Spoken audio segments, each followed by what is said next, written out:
¿Por qué razón en este mundo?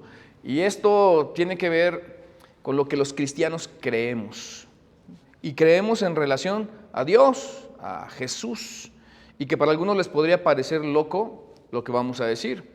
Creemos que Jesús es el Hijo de Dios, dicho de otra manera, Dios el Hijo o Dios entre nosotros. Y queremos caminar sobre esta verdad para que si hay algunos que tal vez no lo crean, puedan en alguna manera darse la oportunidad de analizar esto de manera racional, porque cuando tú lees un libro, pues no lo lees porque ya lo crees, sino porque lo vas a someter a un análisis, espero, objetivo, racional, que valide las verdades o las cosas que ahí se digan, que incluso tome los datos y que los lleve a la materia de comprobarlos, porque incluso eso, aunque esta es una bendición, las redes sociales, si nosotros no fundamentamos y nos cercioramos la fuente, como habíamos leído en otros momentos de aquí reinicio, si no vas a la fuente, quién es la fuente y lo fidedigno, lo creíble, lo válido, lo digno de fe, fidedigno de la fuente, entonces estamos en problemas, ¿no? Con esto de la inteligencia artificial, pues es un principio que está para bien y que puede ser también para mal.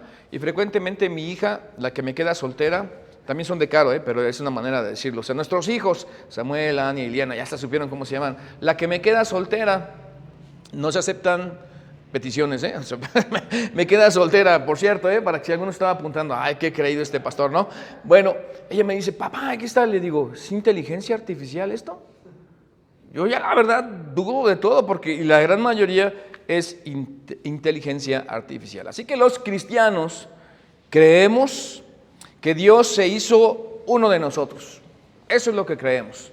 Y por eso este título de ¿por qué razón en el mundo Dios, o sea, Jesús, Jesucristo, sería uno de nosotros? Y automáticamente algunos aquí capitulan, dan la vuelta y se regresan, o algunos incluso lo tienen de manera muy religiosa o tradicional, Jesús, el nombre entre ellos, que hasta cuando antes estornudaban la gente decía, Jesús te ayude. ¿Sí lo escucharon? Es muy de nosotros, ¿no? Jesús te ayude. Bueno, nosotros queremos ir a la fuente y recordar, por ejemplo, que Juan, no el Bautista, sino el apóstol, que por Domiciano fue desterrado a la isla de Patmos y que lejos de quererlo matar o no, dijo, es que cada vez que matamos a un cristiano de estos que creen que Dios se hizo uno de nosotros y que habitó entre nosotros, pues Juan estaba escribiendo, vivía, fue llamado por Jesús, pero Domiciano no lo quiere matar porque cada vez que asesinaban a uno de los del camino, como vamos a ver más adelante, se proliferaba más y salían más y había más cristianos. La verdad, es que la sangre de los mártires llegó a ser la semilla que se sembraba en la tierra para que avanzara la obra de Dios. Eso llegó a ser la sangre de los mártires. Pero Juan, que fue llamado y que entre ellos estaban los escritos, bueno, ¿ustedes saben cuántos escribió Juan en la Biblia, en el Nuevo Testamento, de lo que se escribió? Escribió primera y segunda y tercera de Juan. Es difícil de recordar, ¿verdad? 3 epístolas, la primera, segunda y tercera de Juan, y el libro de Apocalipsis, y además el evangelio que lleva su propio nombre, Juan. Y él está documentando todo. Acuérdense que es el más chico de los que Jesús llamó para seguirlo, en esta creencia como otros de que Jesús era el Hijo de Dios, y lo estaba documentando. Lucas es el más cronológico en todo esto, el más documentado, pero Juan igual, que cuando están escribiendo no crean que están, yo estoy escribiendo la Biblia, que decía Juan, o Mateo, o Marcos, yo estoy escribiendo la palabra de Dios. Es más, estoy siendo inspirado por Dios para escribir. Ellos ni siquiera estaban pensando en eso. Ellos estaban escribiendo lo que Dios les daba a escribir y no sabían que esos libros formarían parte de los 66 libros de la Biblia. Pero miren, en Juan el capítulo 1, versículo 14, dice Juan de su puño y letra, y aquel verbo fue hecho carne y habitó entre nosotros y vimos su gloria como del unigénito del Padre, lleno de gracia.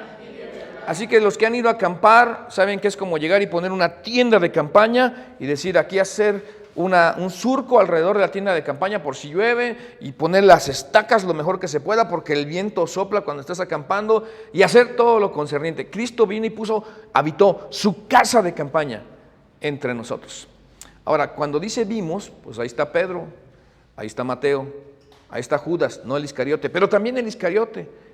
Están muchos de los que incluso después tendrían como testimonio parte de los 500 que cita el apóstol Pablo, vimos. Esto no es algo que nos contaron, esto es algo que vimos. Así que, amigos aquí conectados, iglesia aquí presente, todos ustedes que nos siguen, esto es testimonio, es histórico, está atestiguado. Sería tema de debate y un tema aquí al lado, que está mejor documentado que la Ilíada de Homero, o la Odisea, o cualquier otro de Shakespeare, por ejemplo, de Romeo y Julieta. Hasta a mis hijos les cambio el nombre cuando llego y le pregunto, oye, Iliana, ¿cómo te llamas? Ay, papá, ya me llamo Ileana, no Iliana, Ileana. O sea, tú mismo, bueno, tengo problemas de dislexia con los nombres. Así que ellos vieron, no se los contaron, pero por cierto, lleno de gracia y lleno de verdad. No un equilibrio entre las dos, lleno, todo gracia y todo verdad. Y automáticamente podemos preguntarnos entonces, ¿por qué vino como uno de nosotros? Lleno de gracia y de verdad, y vino como uno de nosotros estando entre nosotros y formó parte de nosotros. Y esto es lo maravilloso que los cristianos aceptamos inmediatamente por el testimonio de Juan y de otros, pero que algunos hoy ponen en tela de duda. Y cuando Cristo estaba con ellos, en algún momento les tiene que avisar que, bueno, sí, tomó forma de niño. O sea, esto es increíble, como el Dios de toda gloria, el dueño del universo, que pensamos que antes, sobre todo, ¿no?, fundamentado en la tierra, todo giraba en derredor de la tierra, y hasta religiosamente se persiguió a la gente que afirmaba que la tierra era redonda. Bueno, ¿cómo puede ser que el Dios de toda creación haya venido como un indefenso niño entre nosotros? Ya saben la historia, la Navidad, nacido de la Virgen María, tutor José, porque no era realmente su padre, sino el Espíritu Santo, y todo eso que celebramos recién, porque estamos en febrero apenas, y parece que vivimos como épocas y episodios muy acelerados, ¿no? ¿Cuál es el episodio que sigue? El Día Internacional de la Mujer. Lo vamos a celebrar aquí el 8 de marzo, en ese contexto una reunión muy especial, porque vamos a hablar de identidad definida, quiénes somos, a dónde vamos y qué estamos haciendo en este planeta. De eso vamos a ver, y ya, carpetazo a la Navidad. Pero Jesús vino sujeto a las leyes ordinarias del crecimiento humano, sometido a un vientre de María, la Virgen, y en un parto que en aquellos días, miren, estamos hablando de seres humanos normales, no había cesáreas, o sea, que obviamente fue un parto natural, con todo el batallar de un trabajo de parto de aquellos días, y en un pesebre, una artesa de amasar, donde abrevan y comen los animales, porque no había lugar para ellos en el mesón. Como puedo decir que para Dios, para Jesús, no hay lugar en nuestra vida y en nuestro corazón para Él todo el tiempo. Cualquier parecido con la realidad es pura coincidencia. Y se cansó y tuvo que comer y fue menospreciado. Sus propios, los suyos, sus hermanos no creyeron en Él hasta la resurrección. Y María guardaba todas estas cosas en su corazón, incluso cuando vinieron los reyes de Oriente. Algunos dicen, los reyes magos. Bueno, la Biblia dice nada más los reyes, y presentaron oro, incienso y mirra, y la verdad es que por eso dicen que eran 3, pero pudieron haber sido 2, o pudieron haber sido 7 o 15, no sabemos. Pero María guardaba todas estas cosas meditándolas en su corazón. ¿Por qué vino como uno de nosotros, tan endeble, tan a la vez vulnerable, tan identificado con los seres humanos, que nosotros lo damos por sentado que eso es normal, y es completamente anormal? Y entonces Cristo, después de 33 años de estar en esta tierra, 3 de ministerio, en donde la gente se agolpa sobre Él y prácticamente es como una estrella de rock de nuestros días, famoso con algunos, odiado y envidiado por otros. Esa parte de la vida de Cristo normalmente no la vemos. Piensan que iba Jesús todo el tiempo, larí, lará, qué bien me va. Y no, Señor, para nada. Jesús tenía enemigos. Jesús tenía gente que le perseguía desde que comenzó públicamente su ministerio. Así que cuando Cristo les dice que se va, pues la gente, ¿qué? O sea, ¿te vas? Pues si tú te vas, la gente nos sigue, nos respeta porque te tiene miedo por los milagros, Jesús. Pero si tú te vas, vamos a quedar muchísimo más vulnerables. Por eso les dijo en Juan 14:1, no se turbe su corazón. Ustedes creen en Dios y esto es disruptivo, es contradictor.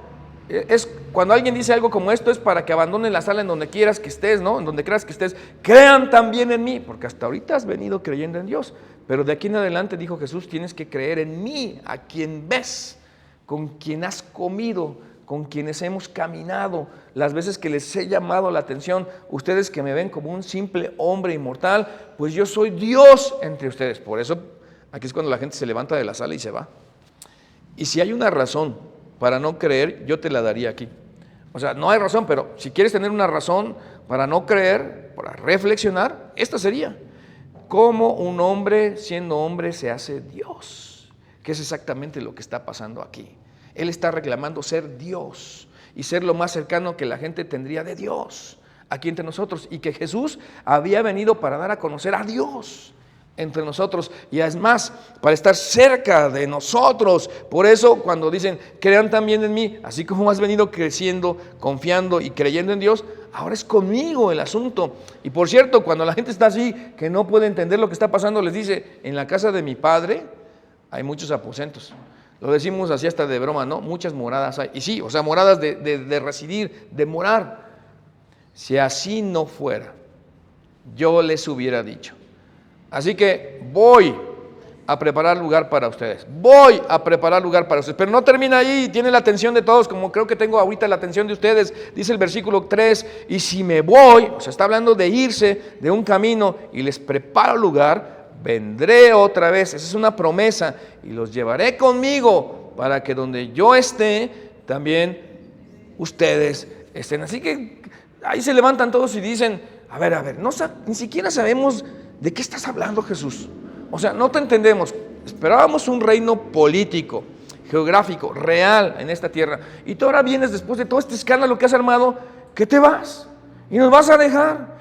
Y toda nuestra expectativa de lo que nosotros pretendíamos que tú hicieras y la forma en la que esperábamos contigo vivir o lograr, ¿qué pasa? ¿No es cierto que se parece a lo que nosotros hacemos siempre con Dios?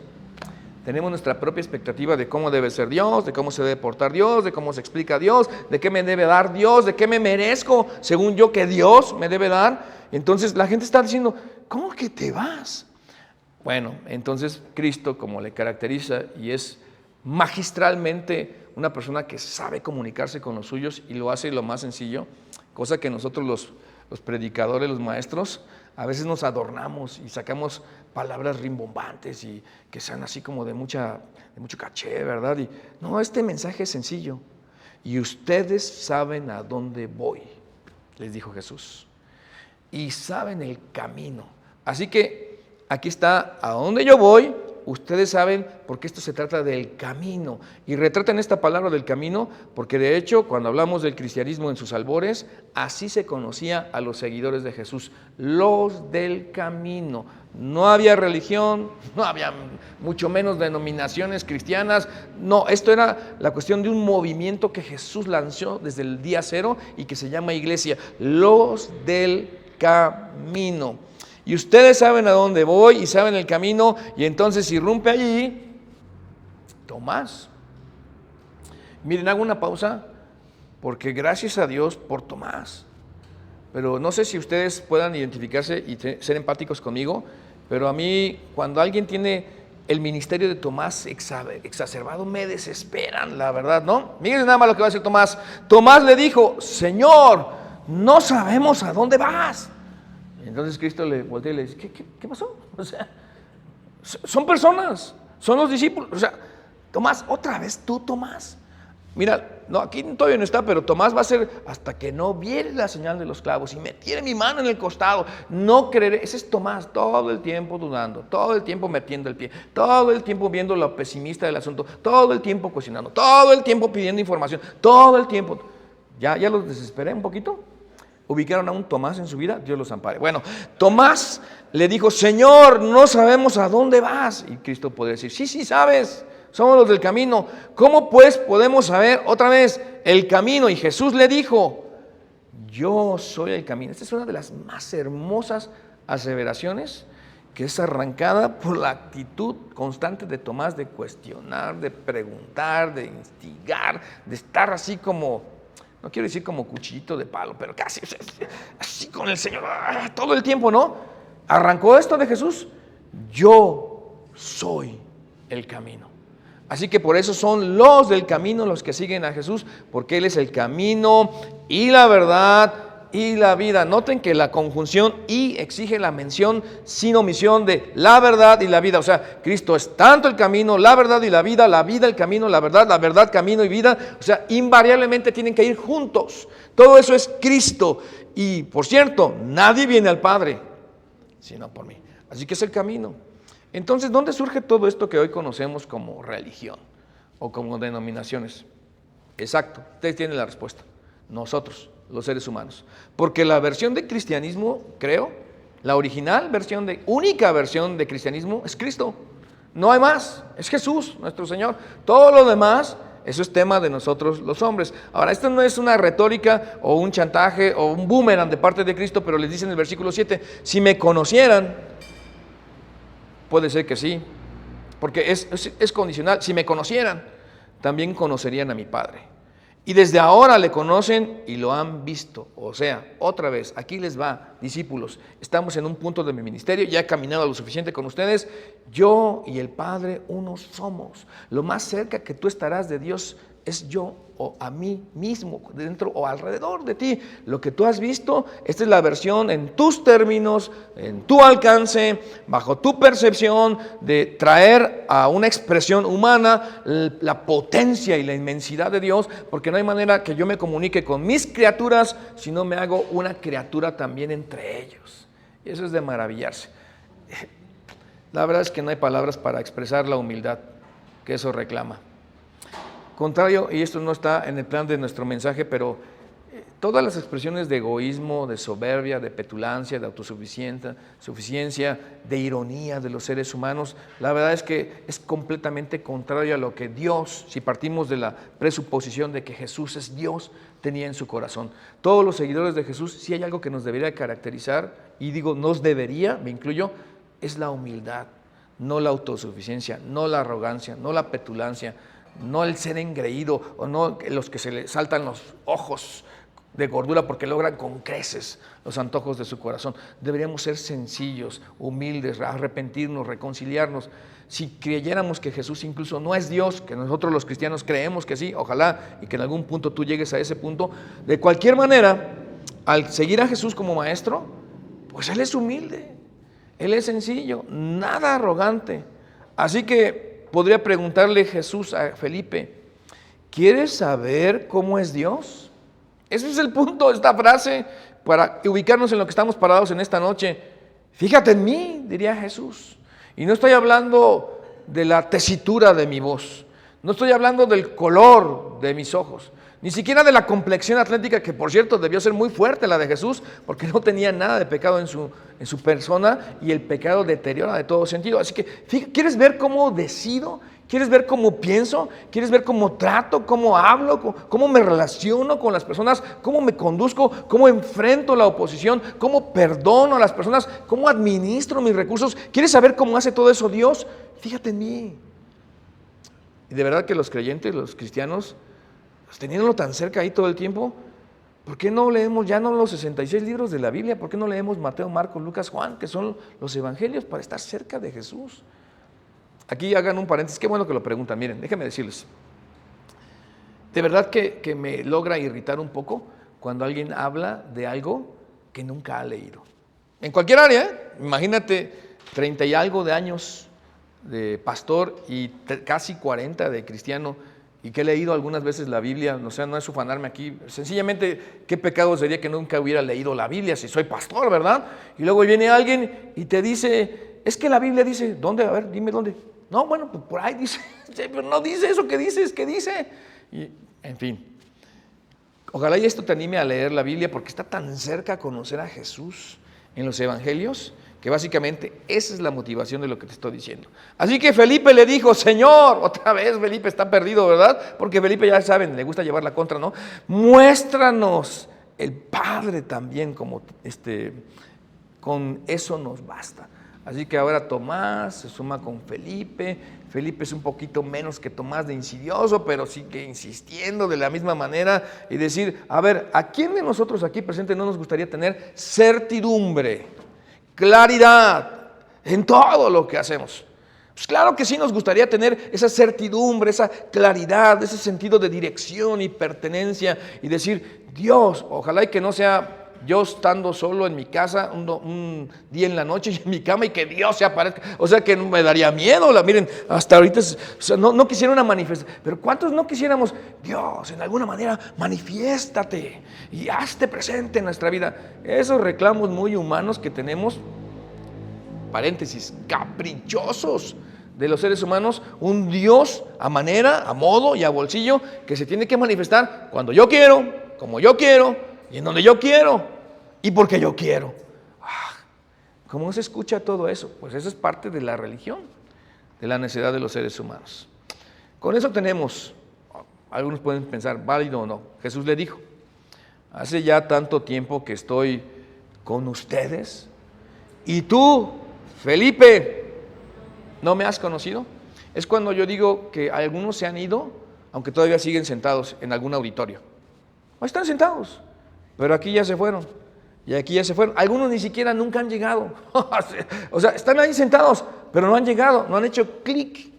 Y Felipe caminaba con Jesús, y él el que había traído gente a Jesús, pero en cuanto a Cristo y el que es Dios, en este momento todavía está perdido, hablando de, no me has conocido, Felipe. Y esto de conocer es una relación. No es decir, pues te llamas Jesús. No está hablando de eso. Es la relación, la cercanía, el comprender delante de quién estás y con quién te relacionas. La verdad es que a veces allí muchos de nosotros nos perdemos. Pero miren, completemos el versículo. Y no me has conocido, el que me ha visto a mí, ha visto al Padre. ¿Cómo entonces dices, muéstranos al Padre? Y agreguemos otra vez el pensamiento, y nos basta. Lo más cercano que vas a estar en la expresión limitada de lo que tú puedes resistir hasta en este momento de la época de tu vida y de la humanidad, la forma en la que Dios el Padre está aquí en medio de ustedes, soy yo, Jesús de Nazaret. Es lo que está diciendo Cristo. Porque una expresión de la esencia de Dios en estas circunstancias, no solo no la vamos a entender, no la podemos aguantar, porque nadie verá a Dios jamás y vivirá para contarlo en esta nuestra carne. Así que no crees que yo estoy en el Padre y que el Padre está en mí. Fíjense nada más, yo en el Padre y el Padre en mí. Las palabras que yo les hablo, por cierto, no las hablo por mi propia cuenta. No es el hombre el que está actuando, sino es Dios el que está aquí haciendo lo que están viendo todos ustedes. Así que, ¿quieres saber lo que Dios dice? ¿Quieres saber lo que dice Dios? Escúchame a mí. ¿Quieres ver a Dios? Veme a mí. Y en ese orden de ideas, ahí tenemos una referencia y un referente muy diferente al que normalmente acudimos las personas. Y Juan 14:10, para rematar y terminar con esto que está sentando aquí Juan, sino que el Padre que vive en mí es quien hace las obras, y vive en mí y hace las obras. Por eso preguntamos otra vez, ¿quieres saber qué está haciendo Dios? Obsérvame a mí.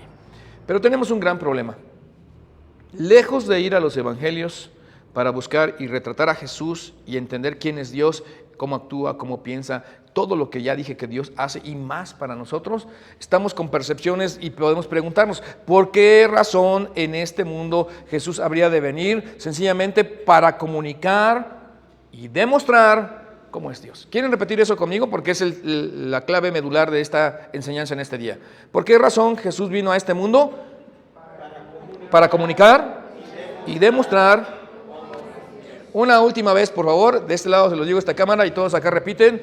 ¿Por qué razón vino Cristo a este mundo? Para comunicar y demostrar cómo es Dios. Así que maravíllense, porque Jesús no afirmó tener mejor explicación de Dios.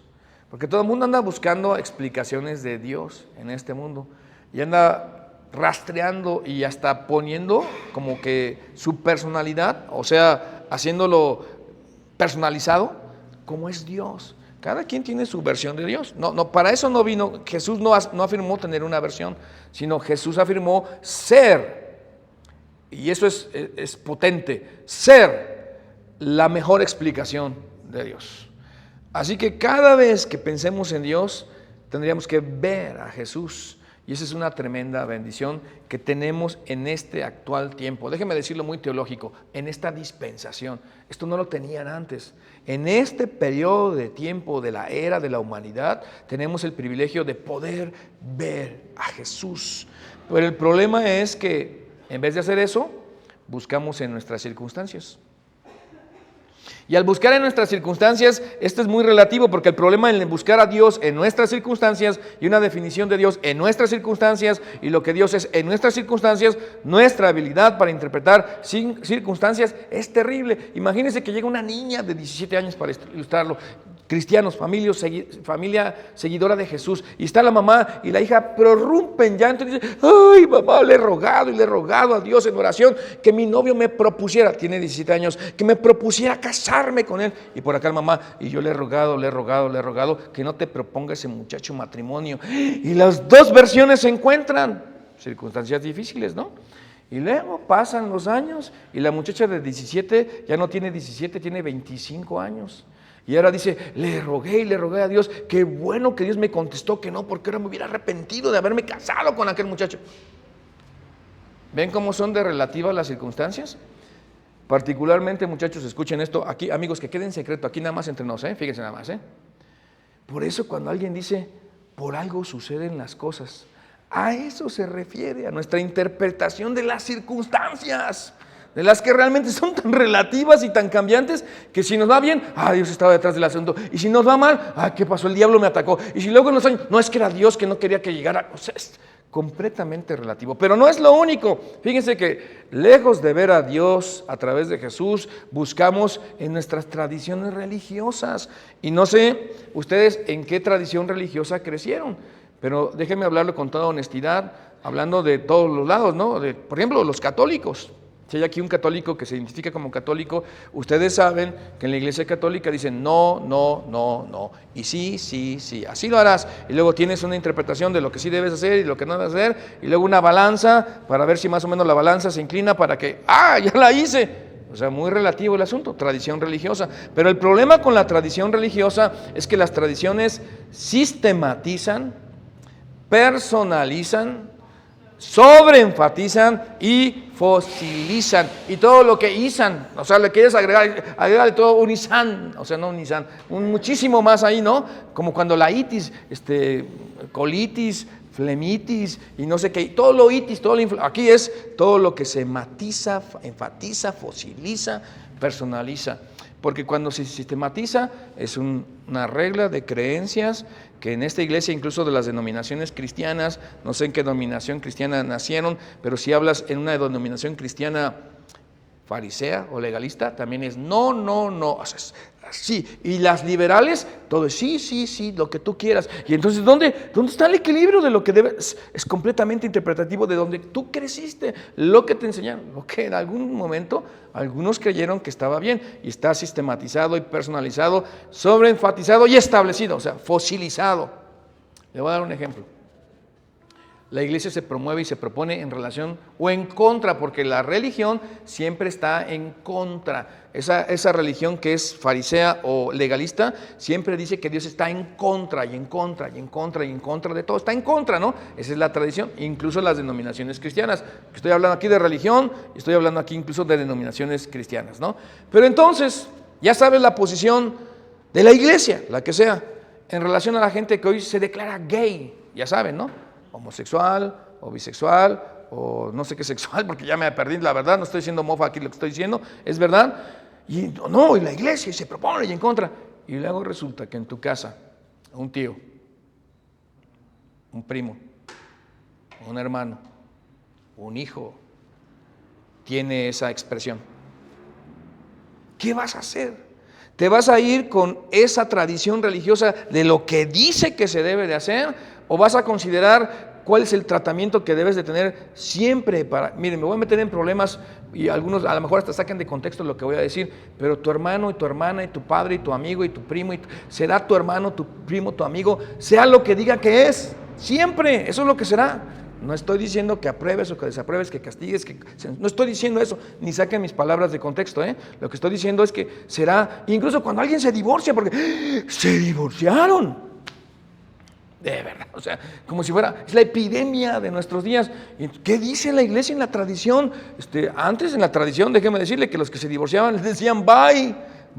A ver, ¿quiénes se van? Hoy dicen, ¿quiénes de los dos se quedan? Antes era, se van de la iglesia, porque los cristianos no se divorcian. ¿Y qué vas a hacer? Si alguien sale con alguna otra cosa anómala según la tradición religiosa. No sé si me estoy explicando. Pero cuando tú buscas a Dios en la tradición religiosa, la verdad es que esa es una figura muy distorsionada porque no estás buscando en la fuente correcta. Esto es religión, tiene que ver con los hombres, pero no terminamos allí, sino que a veces buscamos en nuestro interior, y el problema de buscar a Dios y la expresión de Dios y la explicación de Dios en nuestro interior, que eclipsa todo lo que Jesús ha dicho de Él mismo, el problema es que el interior está limitado por lo que hay en el interior, pero no solamente está limitado, imagínense, Dios que quepa en esta masa encefálica grisácea, llamada cerebro. Y uno dice, para mí Dios, es tan relativo eso, pero peor, la expresión de uno de 6 años, o de 12 años, o de 18 años, o de 24 años, o de 65 años, es diferente a su interior y la experiencia de la vida en su cosmovisión, por supuesto, de la vida, toda esa forma cúltica de ver la vida y de estar tan nutrido, informado de las cosas. Ya puedo hablar de Dios. Imagínense, yo someter a Dios a mi expresión humana y limitada, pero peor aún, en estas cosas que son una equivocación de buscar a Dios y hacer a un lado la referencia de Jesús. Algunos buscamos en la naturaleza, y la naturaleza es peligrosa, porque todo está muy bonito, ¿verdad? En Discovery Channel o History Channel o Geographic Channel o no sé qué channel, todos esos channels, ¿no?, que hacen ahí. Cuando tú ves de lejos con unos binoculares la naturaleza, qué bonito las cascadas, pero métete debajo de ellas. Peor, camina en la selva como algunos pretenden hacerlo, y a ver qué te pasa si te vas a África sin ningún elemento que te defienda de la naturaleza. Miren, alguna vez volando Detroit, creo que llegamos directo aquella vez no a Detroit, bueno, sí en Detroit o en Chicago, pero de las que yo les quiero hablar es cuando llegamos a Nueva York, la ciudad de las luces. Llegamos allí al John F. Kennedy. Pasamos un tiempo de trabajo, no crean que fuimos de luna de miel la hermana Caro y yo, no, fuimos, Carolina y yo, Caro, fuimos a trabajar, ver la obra, y entonces cuando llegamos, ¡wow!, y nos hospedaron en Manhattan, cerca de la Quinta Avenida, del lujo. Pero cuando estábamos caminando allá por Jamaica, todas esas luces de lo maravilloso de la naturaleza, que era cuando nos metimos en la ciudad, híjole, yo le decía, mujer, agárrate de mí, ponte detrás de mí, yo te cuido. Aunque ustedes no lo crean, lleno de basura, lleno de homeless, indigentes, lleno de drogadictos, gente que estaba ahí como en el viaje, que incluso en algún momento uno que estaba, no sé si perturbado, nos salía y nos hacía, y yo le decía, agárrate de mí, y yo decía, ¿yo de quién me agarro? Pero bueno, la verdad es que te da miedo la naturaleza de cerca. Esto no se ve muy bonito, las luces de lejos, y esto de la naturaleza rige la supervivencia del más apto. O sea, algunos mueren, y algunos mueren y mueren. Así que no es de inicio una buena idea. Por eso repasemos y digamos, ¿por qué razón en este mundo Jesús vino a hacerse Dios como uno de nosotros? Razón sencilla: para comunicar y demostrar cómo es Dios. Y ojalá en que, en los siguientes 5 o 4 capítulos que nos faltan de esta serie, tú camines con nosotros para encontrarte con esta verdad, y que, como todos leemos, no porque creamos las cosas, a veces lees porque sencillamente estás analizando, queremos dejarles una tarea. Ándale, lee Mateo, Evangelio, Marcos o Lucas o Juan, escoge uno de ellos. Lucas es el más sistemático, Marcos el más breve, pero el más dinámico de los milagros de Jesús. Juan, el que nos narra de manera más teológica a Jesús. Y Mateo, el que considera a los judíos para la narrativa de su evangelio. Así que, ¿qué aprendemos sobre el Padre a través del Hijo? Sería la pregunta a repetir durante la lectura de esto durante esta semana. Si quieres leer algo breve, lee Marcos. Son 15 capítulos, 16, una y otra y otra y otra vez. Y pregúntate, ¿qué aprendemos sobre el Padre a través del Hijo? Para no pensar en la naturaleza, para no ver con el lente de la religión, para no estar buscando en nuestro interior, para no medirlo a través de nuestras circunstancias. Imagínense, siempre ha estado tan cerca de nosotros, por eso es un pecado, o sea, en términos de pecado, amigos, a lo mejor tú no crees en Dios, pero para los cristianos es un pecado que teniendo tan cerca los evangelios, nos desperdicemos nuestro tiempo leyendo y viendo otras cosas en la naturaleza, en la religión, en nuestro interior, y irse como monje tibetano, voy a meditar a ver si encuentro a Dios, cuando tienes ahí los evangelios para leer, impregnar tu mente y tu corazón y que nadie te cuente. Este no es Baldor para hablar de álgebra, ¿verdad? O sea, no, pero matemáticas, ya saben los estudiosos que lo obligado es Baldor. Pues para los que creen y quieren buscar a Dios, aunque no crean, lo obligado es leer alguno de los evangelios y dejar que Dios haga su obra y su trabajo en ti. Te estoy desafiando para que puedas decir por qué razón en este mundo Jesús nació y se hizo Dios uno de nosotros para darnos a conocer al Padre. La versión original de cristianismo es Cristo. La versión original de Dios es Cristo. Pero ¿quieres descubrirlo con nosotros? Camina estos días, lee cualquiera de estos evangelios y nos vemos aquí la próxima semana para que tú sepas que Cristo vino para comunicar y demostrar al Padre entre nosotros. Dios los bendiga. Déjenme terminar orando, si me permiten, por todos ustedes, incluso por los que tal vez ni crean en Dios. Déjenme orar por todos nosotros. Padre, en el nombre de Jesús, te damos gracias, porque vino y habitó entre nosotros sin ninguna necesidad. ¿Por qué abandonar la comodidad de un panorama perfecto, que es la eternidad y el cielo, para estar entre nosotros y además soportar todo lo que nosotros somos capaces de hacer? Gracias, Dios, por darnos este mensaje tan claro y estar tan cerca de nosotros como para hoy todavía poder leer de ti y entender de ti y conocerte a ti a través de Jesús nuestro Señor. Queremos rogar que bendigas a todos los aquí presentes, en tiempo y en forma, aún los que diferidamente estén viendo esta enseñanza. Que tu gracia y tu verdad nos bendiga a todos los presentes. En Cristo Jesús lo rogamos. Amén.